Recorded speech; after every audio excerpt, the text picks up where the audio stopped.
just want to explain. I just try to explain, but that's all for now. Thank you. So Kurdish women need support from English women and English men. Yes, thank you. Brilliant. Steve Sweeney. Thanks. Yeah, I'm the international editor for the Morning Star newspaper, so I was asked to really speak a little bit about journalism and trying to find some kind of truth really about what's happening in Syria at the moment, which is obviously particularly difficult at a time when there's many competing interests at play. There's a war, and I will just say that it's not just Turkey's war in Syria. This is very much Britain's war. So we have a vested interest in what's happening in Syria, but it's also NATO's war. Turkey is NATO's second largest standing army. This is a war, we have to say, a war of imperialism. It's an imperialist war. There's no way that Turkey could invade Syria without the imperialist forces holding open the door and rolling out the red carpet to let them in. As a journalist as well, journalism is objective, but it's not impartial. I will also say that. I'm not impartial as a journalist. I will always stand on the side of the oppressed. So there's no such thing really as impartial journalism. We'll just talk a little bit about that. It's quite important to try and get to some kind of truth. It's very difficult. I get sent every day, I'll be sent videos or messages about what's happening or what is said to be happening on the ground in Syria. I have to be very careful about what I report, because just one small mistake, just one thing that is wrong, and that's my credibility is gone as a journalist, and all of the other reporting that I do, whether it's true, whether it's not true, is then totally undermined. So we have to make sure that we report things accurately.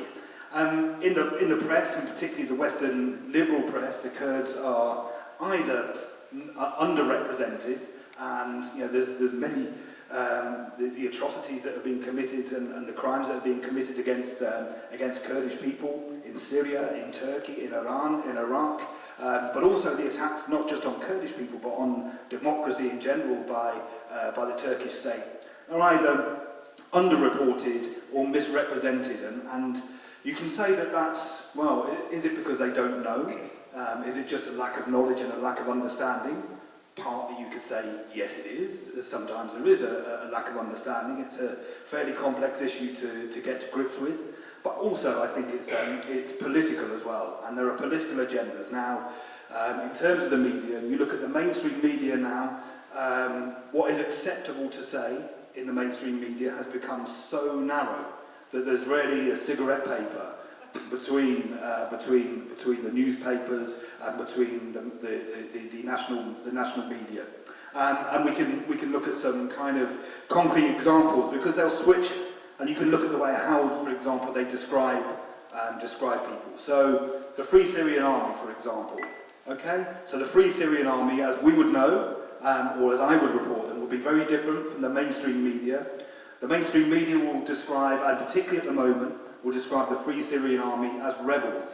Yeah, these are rebel forces. Now we have to say it like it is, and exactly who they are. These are the rebel forces of the so-called moderates that David Cameron, when he was Prime Minister, said there were 40,000 or so moderates when he was looking to topple Bashar al-Assad in Syria, and of course was supplying them with millions of pounds in funds, some of it literally in bags as well. They were handing over bags to the people, members of the Free Syrian Army. Weapons as well, we know, were being shipped through, quite often through Turkey as well. We know that the Turkish state has been not only shipping weapons, but has been shipping jihadists across the border. I went to the border to experience this for myself. I can talk about that in the questions later.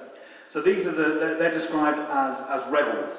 The Guardian, Britain's wonderful liberal newspaper, which people, it's important because people see this as a progressive newspaper, but they regularly quote jihadists as though they're a reliable source. They've done it very recently in their reporting on the war in Syria as well, but they don't make the link. They don't say that these are jihadists. So we need to be very clear about what the Free Syrian Army are. They're jihadists.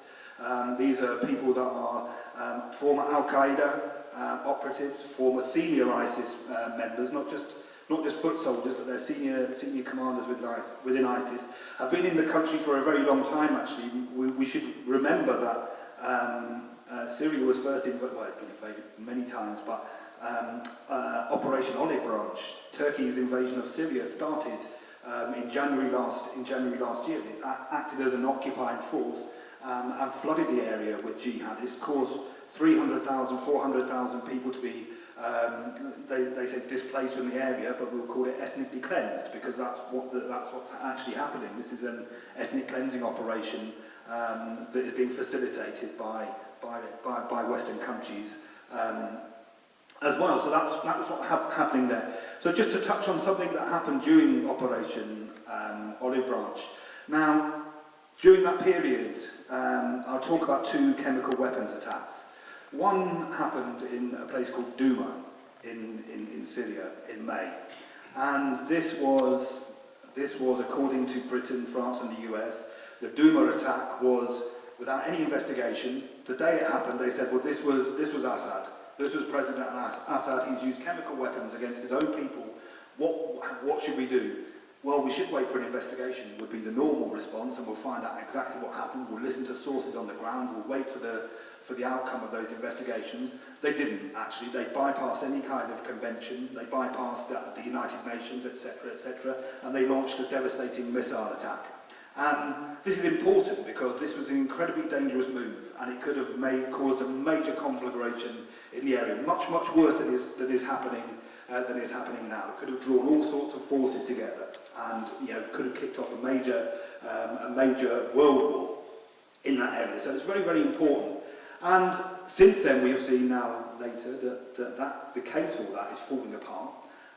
Only 2 newspapers have reported on this, and one of them is the Morning Star, and the other is the Daily Mail, which 2 amazing, 2 polar opposite bedfellows there. But the mainstream press are not reporting on the OPCW, the Organisation for the Prohibition of Chemical Weapons report. There was a dissenting report which basically blew a massive hole in the case that it was Assad's forces that did it. Since then, there's been a whistleblower that said major information was being withheld. There was no control experiment, so there was no kind of comparison. It didn't stand up to scientific rigour, and there was pressure placed on the investigating team to come out with a preordained outcome, which was that Assad had done it, and they were saying that this information was being withheld. So that's the case of Douma. I can go into a lot more detail about that. Now, in February, so maybe a month or 2 months before the Douma attack, there was a bombing, a chemical weapon attack in Afrin. And it was alleged that Turkey had carried out this attack and that they used chlorine. And the Afrin Health Council contacted me and they said, look, this is what's happened. They sent me video footage, they sent me doctors' reports. These are the kind of things as a journalist that you need to piece together a jigsaw. And that's what journalism is. And you can be lazy and ignore it, or you can actually do some work and find out what's happening. And the Afrin authorities asked for the international community to come and carry out tests. We're opening the doors for you. We have all this information. And the attitude of the same people that launched missile strikes so willingly was, Washington said, I very much doubt he did it. That was it. That was their only response, just one line. I very much doubt Turkey did it. And it was completely dismissed. Now, fast forward again to maybe a month ago, Syria. We know that there was potentially a white phosphorus attack. So Turkey was accused of, again, a chemical weapons attack in the area. Most of you here, I imagine, would have seen the picture of the terrified boy, the screaming boy covered in burns, who was, Dad, make it stop, make the pain stop.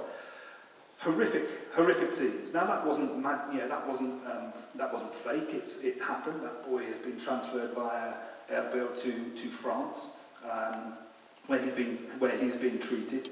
There are reports of many others who suffered the attacks, and the doctors' reports all say that this is consistent with a chemical attack, consistent with the use of white phosphorus.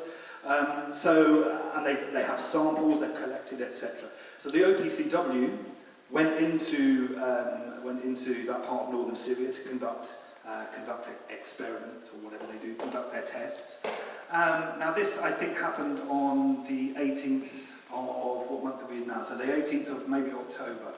I might have the date slightly incorrect. Sorry, the bombing I think happened on the 17th of October, and the OPCW started to carry out their reports.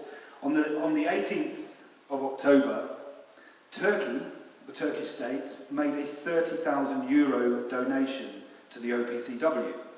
Okay? Now nobody again reported this, or nobody linked these two incidents together, or the outcome, which was 10 days after the OPCW received this donation from Turkey. And I do know, and I've asked them probing questions about this, all of which they have ignored. We do know that NATO allies, NATO members, pressured the OPCW to drop their investigations. Most of you will not know that this has happened, but the OPCW said, actually, despite being in the country for 10 days, we've decided that white phosphorus does not fall under the remit of a chemical for chemical weapons. The status of white phosphorus is quite unusual in a way because it has two different uses. So the US are very fond of using white phosphorus, and in fact they sell it to most corrupt regimes across the world, the biggest sales to Saudi Arabia.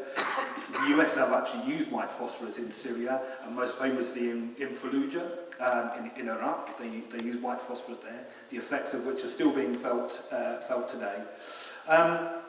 But the status is it can be used as a smokescreen in a war. So they can use white phosphorus to create a cloud to protect troops and give troop cover. But also, if it's used as an incendiary device, you read about the stuff is horrendous. It burns skin to the bone, and it gets into your lungs so that people can't breathe. I mean, it's a pretty horrendous chemical. I'm not a scientist, quite frankly, I'm not interested in that kind of thing. But you can see the backpedaling and the excuses that were made from the OPCW. I've been asked to wrap up. I was hoping it was a communist 5 minutes or a Kurdish 5 minutes, which I don't know which is longer actually. Maybe somebody could tell. Kurdish 5 minutes I think is definitely longer. Yeah, definitely longer from my experience. So we know what's happening in this part of the world. I can talk more.